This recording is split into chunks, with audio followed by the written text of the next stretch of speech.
हमारे लिए बेकार हैं, इनवैल्यूएबल हैं। But here we shall study the properties of two commercially important compounds, ethanol and ethanoic acid. लेकिन हम यहाँ पे दो इंपॉर्टेंट कार्बन कंपाउंड्स के बारे में पढ़ेंगे, इथानॉल और इथानोइक एसिड के बारे में, जो कि कॉमर्शियली बहुत ही इंपॉर्टेंट हैं, व्यावसायिक दृष्टिकोण से बहुत ही इंपॉर्टेंट हैं। तो देखते हैं इन्हें। 4.4.1 properties of ethanol. Ethanol is a liquid at room temperature. Refer to table 4.1 for melting and boiling point of ethanol. Ethanol room temperature पे एक लिक्विड के फॉर्म में रहता है। यह है टेबल 4.1। मैंने इसका स्क्रीनशॉट यहाँ पे लगा रखा है ताकि रेफर करने में आसानी हो। यहाँ पे आप इथानॉल का मेल्टिंग पॉइंट देख सकते हैं 156 केल्विन और इसका बॉइलिंग पॉइंट है 351 kelvin. Ethanol is commonly called alcohol and is the active ingredient of all alcohol drinks. Ethanol का कॉमन नेम अल्कोहल है, या फिर यूं कहें इथानॉल को हम अल्कोहल भी कहते हैं, और जितने भी अल्कोहलिक ड्रिंक्स हैं उसमें ये इथानॉल पाया जाता है। In addition, because it is a good solvent, it is also used in medicines such as tincture iodine. इसके अलावे चूंकि इथानॉल एक अच्छा सॉल्वेंट है, इसलिए उसे आयोडीन टिंक्चर में भी इस्तेमाल किया जाता है। ये आयोडीन टिंक्चर हमारे घावों को भरने में, हील करने में मदद करता है। आयोडीन टिंक्चर के अलावे इथानॉल कफ सिरप्स में भी पाया जाता है और कुछ टॉनिक्स में भी पाया जाता है। यहाँ तक कि होम्योपैथिक मेडिसिन जो होती हैं उनमें जो मदर टिंक्चर इस्तेमाल होता है उसमें भी इथानॉल का इस्तेमाल होता है। Ethanol is also soluble in water in all proportions. Ethanol water soluble है, अल्कोहल को आसानी से पानी में मिलाया जाता है। Consumption of small quantities of dilute ethanol causes drunkenness. Drunkenness का मतलब है मादकता या फिर मतवालापन। अगर आप स्मॉल क्वांटिटी में भी अल्कोहल का सेवन करते हैं, शराब का सेवन करते हैं, तो आप ड्रंक फील करेंगे। Even though this practice is condemned, it is socially wide spread practice. Although शराब पीना हमारे सोसाइटी में बुरा माना जाता है, लेकिन फिर भी बहुत सारे लोग ऐसा करते हैं। However, intake of small quantity of pure ethanol called absolute alcohol can be lethal. ये तो बात हो गई कि अगर आप डाइल्यूट अल्कोहल का सेवन करेंगे तो आपको ड्रंकननेस महसूस होगा, लेकिन अगर आपने गलती से भी प्योर अल्कोहल ड्रिंक कर लिया तो ये जानलेवा हो सकता है। लेथल का मतलब होता है जानलेवा। Also long term consumption of alcohol leads to many health problems. और नॉर्मल अल्कोहल भी अगर आप ज्यादा दिनों तक ड्रिंक करते हैं तो वो आपके सेहत पे भारी पड़ सकता है। रिएक्शन विद सोडियम, यहाँ पे सोडियम रिएक्ट कर रहा है इथानॉल से और बना रहा है sodium ethoxide plus hydrogen gas. Alcohols react with sodium leading to the evolution of hydrogen. Alcohol sodium के साथ रिएक्ट करते हैं और हाइड्रोजन गैस बाहर निकालते हैं। With ethanol the other product is sodium ethoxide. Ethanol के साथ जो दूसरा प्रोडक्ट बनेगा वो है sodium ethoxide. Can you recall which other substances produce hydrogen on reacting with metal. क्या आप याद कर सकते हैं कि ऐसे और कौन से सब्सटेंस हैं जो मेटल से रिएक्ट करने के बाद हाइड्रोजन प्रोड्यूस करते हैं? तो हमने पहले पढ़ा है कि जब एसिड मेटल से रिएक्ट करता है तो हाइड्रोजन गैस प्रोड्यूस होता है। सेकंड है हमारा reaction to give unsaturated hydrocarbon. Heating ethanol at 443 Kelvin with excess concentrated sulfuric acid results in the dehydration of ethanol to give ether. अगर इथानॉल को 443 केल्विन पे कंसेंट्रेटेड H2SO4 के presence में heat किया जाए तो इथानॉल हमारा इथीन देता है और H2O रिलीज करता है। The concentrated sulphuric acid can be regarded as a dehydrating agent which removes water from ethanol. Concentrated H2SO4 को आप डिहाइड्रेटिंग एजेंट की तरह समझ सकते हैं। डिहाइड्रेटिंग एजेंट का मतलब वो जो किसी कंपाउंड से वाटर बाहर निकाल दे, उसे डिहाइड्रेटिंग एजेंट कहते हैं। यहाँ पे H2SO4 इथानॉल से वाटर मॉलिक्यूल बाहर निकाल रहा है, इसीलिए हम यहाँ पे H2SO4 को एक डिहाइड्रेटिंग एजेंट के रूप में देख सकते हैं। How do alcohols affect living beings. अभी हम देखेंगे कि अल्कोहल्स लिविंग बीइंग को किस तरह अफेक्ट करते हैं। When large quantities of ethanol is consumed, it tends to slow metabolic processes and to depress the central nervous system. अगर ज्यादा क्वांटिटी में अल्कोहल लिया जाए तो ये जो हमारे मेटाबॉलिक प्रोसेसेस हैं उनको स्लो कर देता है और जो हमारा सेंट्रल नर्वस सिस्टम है जिससे हमारे पूरा बॉडी का कोऑर्डिनेशन बना रहता है उसको भी खराब करता है। This results in lack of coordination, mental confusion, drowsiness, lowering the normal inhibition and finally stupor. ज्यादा मात्रा में अल्कोहल का इंटेक, लैक ऑफ कोऑर्डिनेशन, इसका मतलब है कि आप अपने बस में नहीं रहते हो, आपके शरीर में कोऑर्डिनेशन की कमी हो जाती है, आप ठीक से चल नहीं पाते हो, आप सही सोच नहीं पाते हो। मेंटल कंफ्यूजन, आप अलग अलग चीजें सोचने लगते हो। ड्राउजीनेस, आपको नींद महसूस होती है। Lowering the normal inhibition, inhibition का मतलब होता है संकोच और यहाँ है लोअरिंग द नॉर्मल इनहिबिशन, इसका मतलब है कि जिस चीज को करने से आप नॉर्मल कंडीशन में संकोचित रहते हो, जो चीज करने में आपको शर्म आती है, पीने के बाद वो शर्म आपकी खत्म हो जाती है और आप वो चीजें आराम से करने लगते हो, जैसे कि रोड पे नाचना। And finally स्टपर। स्टपर का मतलब है अचेतना, और फाइनली आप बेहोश हो जाते हो, कहीं किसी गटर नाली में चले जाते हो। The individual may feel relaxed but does not realise his sense of judgement. Drink करने के बाद आदमी को अच्छा तो जरूर महसूस होता है, पर वो अपने निर्णय लेने की क्षमता को खो देता है। हमारे लिए क्या सही है क्या गलत है ये वो सोच नहीं पाता। सेंस ऑफ टाइमिंग, उसे समय का भी ख्याल नहीं रहता कि किस समय क्या काम करना है और हम क्या कर रहे हैं। And the muscular coordination have been seriously impaired, और जो हमारा मस्क्यूलर कोऑर्डिनेशन होता है, हम किधर हाथ चला रहे हैं किधर पैर चला रहे हैं हमें कुछ पता नहीं होता। Unlike ethanol, intake of methanol in very small quantities can cause death. चलो इथानॉल के इनटेक के बाद अल्दो ये सब चीजें होती हैं, आप ड्राउजीनेस महसूस करते हो, आप मस्क्यूलर कोऑर्डिनेशन लूज कर जाते हो, मेंटल कंफ्यूजन होता है आपको, फिर भी एट एन इंस्टेंट आपकी डेथ नहीं होती। लेकिन अगर थोड़ा भी मिथानॉल ड्रिंक कर लिया जाए तो आदमी मर सकता है। Methanol is oxidised to methanal in the liver, और लीवर में जाने के बाद मिथानॉल मिथानल में बदलता है। Methanal reacts rapidly with the components of cells, और ये मिथानल हमारे सेल के कंपोनेंट से रैपिडली रिएक्ट करता है। It causes the protoplasm to get coagulated in much the same way an egg is coagulated by cooking. Coagulate का मतलब होता है जमना या फिर गाढ़ा होना। मिथानॉल जो कि लीवर में ऑक्सीडाइज होकर मिथानल बन चुका है, ये मिथानल हमारे सेल प्रोटोप्लाज्म को कोआगुलेट करता है, गाढ़ा करता है, बिल्कुल उसी तरह जिस तरह अंडा कोआगुलेट होता है पकते समय। और हमारा कोआगुलेटेड सेल प्रोटोप्लाज्म हमारे मौत का कारण बनता है। Methanol also affect the optic nerve causing blindedness. Methanol हमारे ऑप्टिक नर्व को भी अफेक्ट करता है, जिससे हमें विजन की सेंसेशन होती है, जिससे हम देख पाते हैं। उस नर्व को भी अफेक्ट करता है और हमें आंखों के सामने कुछ धुंधलापन दिखाई देता है और हम अच्छे से देख नहीं पाते। Ethanol is an important industrial solvent. Ethanol एक बहुत ही इंपॉर्टेंट इंडस्ट्रियल सॉल्वेंट है। To prevent the misuse of ethanol produced for industrial use, it is made unfit for drinking by adding poisonous substances like methanol to it. Ethanol एक important industrial solvent है, लेकिन पीने में इसका इस्तेमाल ना हो, इसे ड्रिंक ना कर लिया जाए, इसलिए इसमें मिथानॉल मिलाकर इसे अनफिट फॉर ड्रिंकिंग बनाया जाता है। Dyes are also added to colour the alcohol blue so that it can be identified easily. This is called denatured alcohol. और मिथानॉल मिलाए हुए अल्कोहल में डाइज भी मिला दी जाती है, रंग मिला दिया जाता है, जिससे लोग ये पहचान सके कि इसमें मिथानॉल मिला हुआ है और ये डीनेचर्ड अल्कोहल है, इसे नहीं पीना है। Alcohol as a fuel. Sugar cane plants are one of the most efficient converters of sunlight into chemical energy. जो शुगर केन प्लांट्स है, जो गन्ने के पौधे हैं, वो सनलाइट को केमिकल एनर्जी में कन्वर्ट करते हैं, या फिर बहुत अच्छे कन्वर्टर्स हैं सनलाइट के केमिकल एनर्जी में। Sugar cane juice can be used to prepare molasses which is fermented to give alcohol ethanol. Sugar cane juice से मोलासेस बनाया जाता है। मोलासेस का नॉर्मल मीनिंग गुड़ होता है, लेकिन यहाँ पे इसका मतलब राब या फिर सीरा है, जूसी भी कहते हैं इसे, मैंने यहाँ पे लिख भी रखा है इसे। और इन मोलासेस को फर्मेंट किया जाता है, जिससे हमारा इथानॉल या फिर अल्कोहल बनता है। Some countries now use alcohol as an additive in petrol since it is a cleaner fuel which give rise to only carbon dioxide. कुछ ऐसी कंट्रीज हैं जो पेट्रोल में अल्कोहल ऐड करती हैं। उसके पीछे कारण ये है कि अल्कोहल एक क्लीन फ्यूल है जो कि जलने के बाद केवल कार्बन डाइऑक्साइड देता है। हम जानते हैं कि नॉर्मल जो हाइड्रोकार्बन्स हैं, जो हमारे फ्यूल्स हैं, वो जलने के बाद सल्फर डाइऑक्साइड या फिर नाइट्रोजन डाइऑक्साइड भी देते हैं, लेकिन ये अल्कोहल केवल कार्बन डाइऑक्साइड देता है, जो कि अच्छा तो नहीं है लेकिन केवल पेट्रोल से अच्छा है। Properties of ethanoic acid. Ethanoic acid is commonly called acetic acid and belongs to group of acids called carboxylic acid. Ethanoic acid को हम acetic acid भी कहते हैं और ये carboxylic acid के ग्रुप से बिलोंग करता है। 5 to 8% solution of acetic acid in water is called vinegar and is widely used as a preservative in the pickles. Vinegar हम यूज करते हैं पिकल्स में, अचार में डालने के लिए, और ये विनेगार 5 से 8% सॉल्यूशन होता है एसिटिक एसिड का वाटर में। The melting point of pure ethanoic acid is 290 Kelvin and hence it often freezes during winter in cold climates. जो melting point है वो है 290 Kelvin और यही कारण है कि वो cold climate वाले जगह पे, ठंडे जगह पे जम जाता है। This gave rise to its name glacial acid और इसी से इसका नाम glacial acid भी पड़ा है।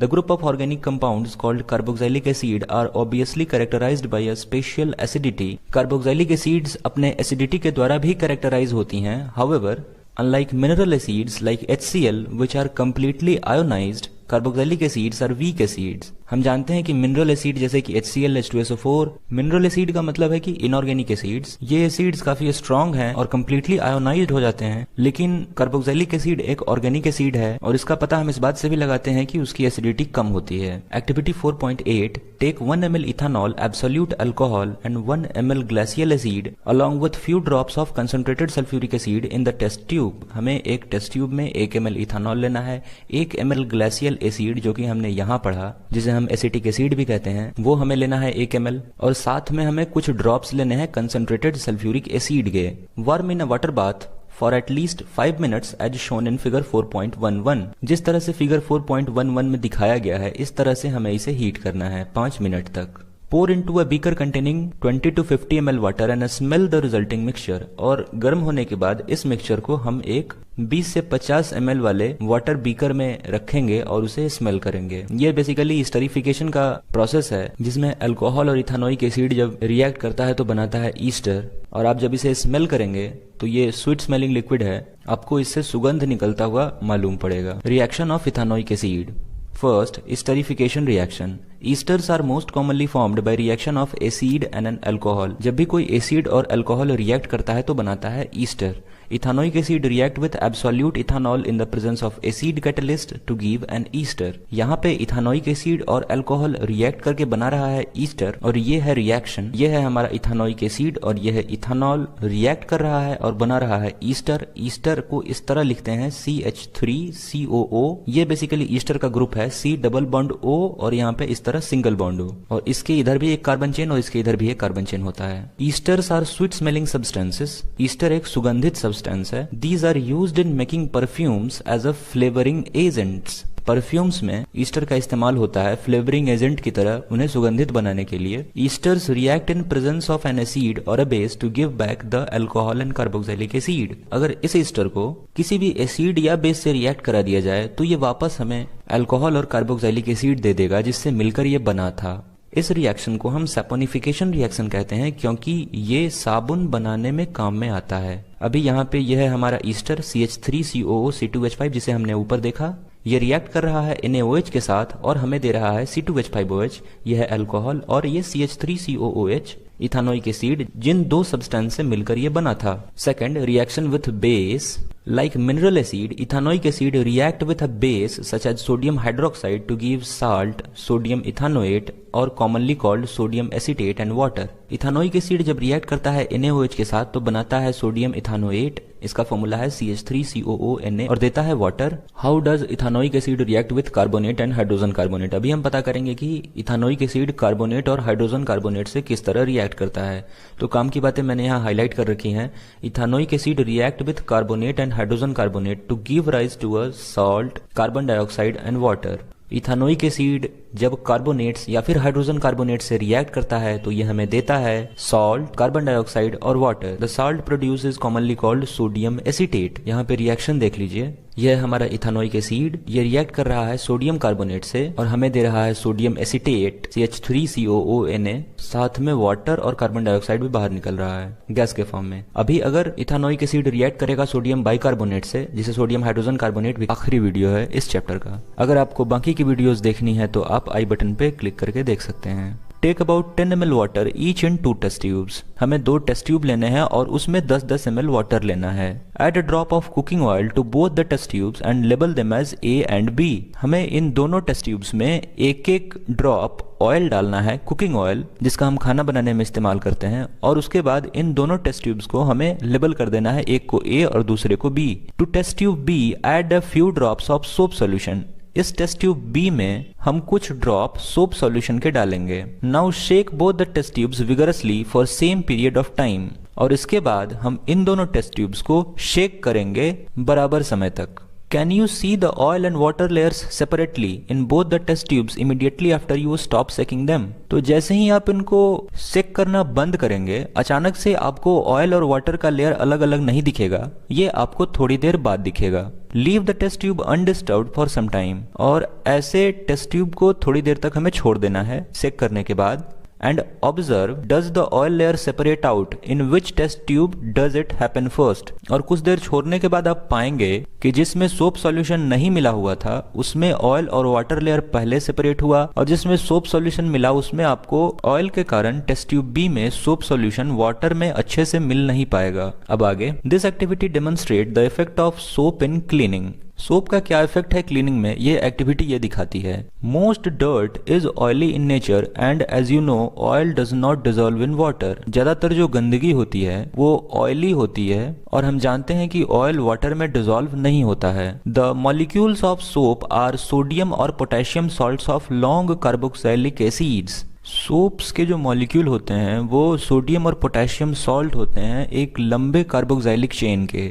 The ionic ends of soap dissolve in water while the carbon chain dissolves in oil। Soap का जो आयोनिक एंड है वो वाटर में डिजोल्व होता है और जो कार्बन चेन है वो ऑयल में डिजोल्व होता है। अब ये आयोनिक एंड कहाँ है और कार्बन चेन कहाँ है ये आपको यहाँ से पता चलेगा। ये देखिए, हमने देखा कि सोप सोडियम और पोटेशियम सॉल्ट है एक लंबे कार्बोक्सिलिक एसिड के चेन का, तो ये आयोनिक पार्ट ऊपर की तरफ लगा होता है कुछ इस तरह। ये एक पूरा का पूरा सोप मॉलिक्यूल है जिसे हम मिसेल भी कहते हैं, जो झाग बनता है हमारा। अभी ये जो आयोनिक पार्ट है ये हमारा वाटर में डिजोल्व होता है और ये जो कार्बन चेन है जो जिग जैग टाइप का दिख रहा है आपको, ये ऑयल में डिजोल्व होता है। और जब हम कपड़े को जर्क करते हैं, झटका देते हैं या फिर पानी से धोते हैं अच्छे से, तो ये कपड़े पर लगे हुए डर्ट को जिसमें ऑयल था साथ लेके बाहर निकल जाता है, जिससे हमारा कपड़ा साफ हो जाता है। द सोप मॉलिक्यूल दस फॉर्म स्ट्रक्चर्स कॉल्ड मिसेल्स। और ऊपर हमने मिसेल का स्ट्रक्चर देखा, तो इसीलिए सोप मॉलिक्यूल कुछ इस तरह का स्ट्रक्चर बनाता है। फिगर 4.12 हम देख चुके हैं। Where one end of the molecule is towards the oil drop while the ionic end faces outside। Ionic end बाहर की तरफ फेस कर रहा था और जो कार्बन चेन था वो ऑयल ड्रॉप की तरफ या फिर डर्ट की तरफ फेस करके रखे हुआ था।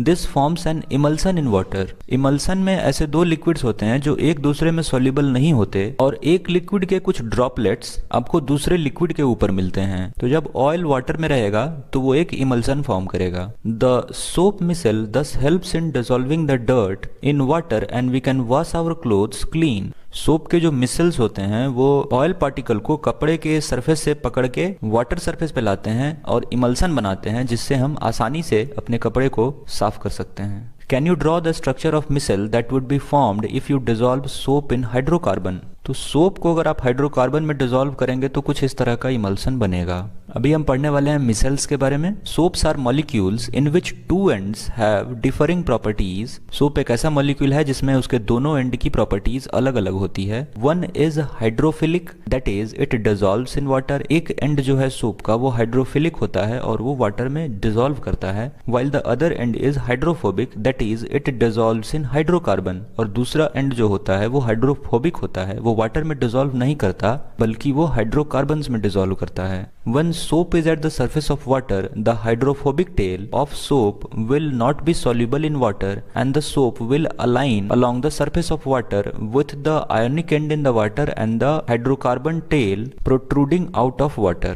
जब कभी सोप वाटर सरफेस पे होता है तो जो उसके हाइड्रोफोबिक एंड हैं वो वाटर सोल्यूबल नहीं होते हैं और वो कुछ इस तरह अलाइंड होते हैं कि वो वाटर से बाहर की तरफ जा सकें। Inside water these molecules have a unique orientation that keeps the hydrocarbon portion out of the water. और ये कुछ इस ओरिएंटेशन में रहते हैं कि जो हाइड्रोफोबिक एंड है इनका, जो हाइड्रोकार्बन से अटैच करता है, वो वाटर से बाहर की तरफ जाता है। That is achieved by forming clusters of molecule in which the hydrophobic tails are in the interior of the cluster and the ionic tails are on the surface of the cluster। और ये काम कुछ इस तरह से होता है कि आयनिक टेल्स बाहर से चारों तरफ से आ जाती हैं और जो हाइड्रोफोबिक टेल है वो अंदर तरफ आ जाता है, कुछ इस फिगर की तरह। जो आयनिक पार्ट्स हैं वो बाहर बाहर से हैं और हाइड्रोफोबिक टेल ये अंदर अंदर से। This formation is called micelle और इसी तरह के स्ट्रक्चर को हम मिसेल कहते हैं। Soap in the form of a micelle is able to clean since the oily dirt will be collected in the centre of the micelle. Soap अगर इस फॉर्म में रहता है तो वो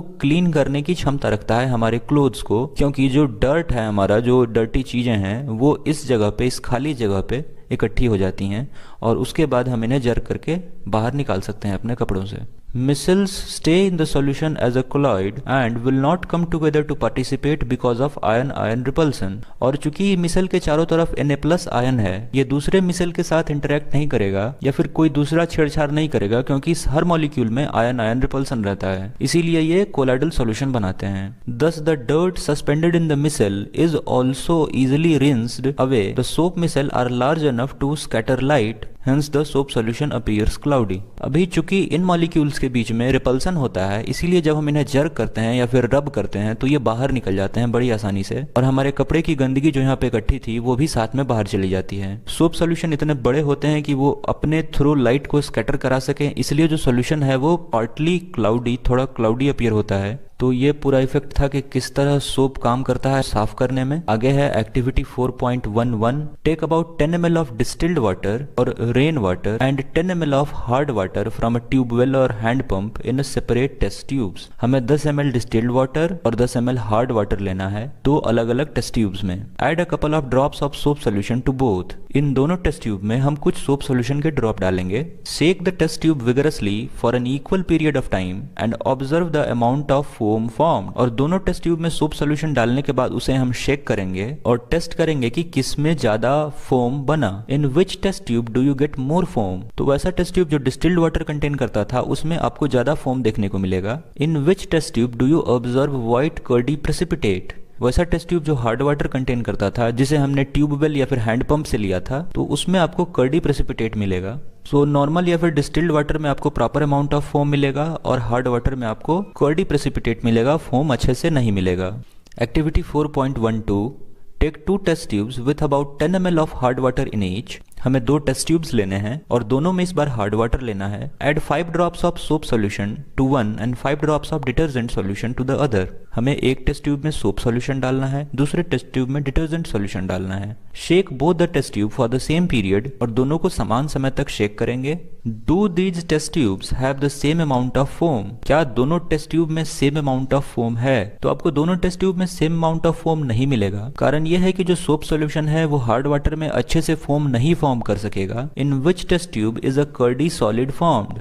तो वो टेस्ट ट्यूब जिसमें आपने सोप सोल्यूशन डाला है उसमें आपको कर्डी सोल्यूशन देखने को मिलेगा। Have you ever observed while bathing that foam is formed with difficulty and an insoluble substance scum remains after washing with water.